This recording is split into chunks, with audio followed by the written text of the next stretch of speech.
I never thought someone would one day ask me to choose the exact moment when a life would end. But that's exactly what happened that night.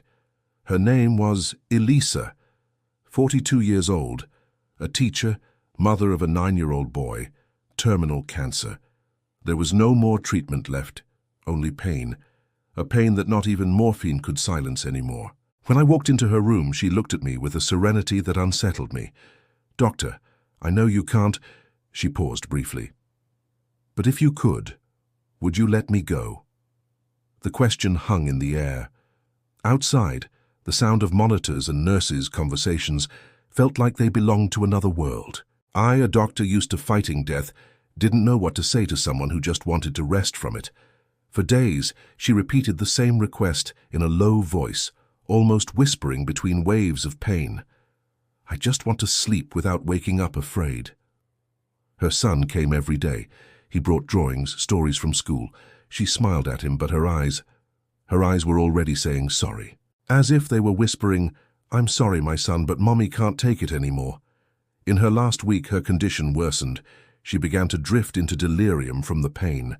The team debated whether to increase the sedation dose, knowing that it could accelerate the inevitable. One nurse, the youngest on the team, asked me, "Doctor, what if it were your mother? Would you let her keep suffering like this?" The question hit me like a punch. I went to her bedside, held her hand, and for the first time I said nothing. She looked at me and whispered, "Promise me you'll take care of my boy when I'm no longer here." That night we decided to begin palliative sedation. It wasn't euthanasia, not officially, but everyone in that room knew what it meant. She fell asleep peacefully, no pain, no tears. And that's how she left, with the calm expression of someone who finally had been allowed to rest. Her boy came to the hospital the next day. He left a drawing on her pillow.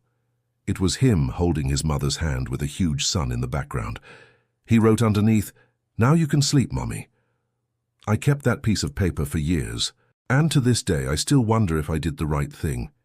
Because in that room, between tubes and monitors, I realized something they never teach you in medical school.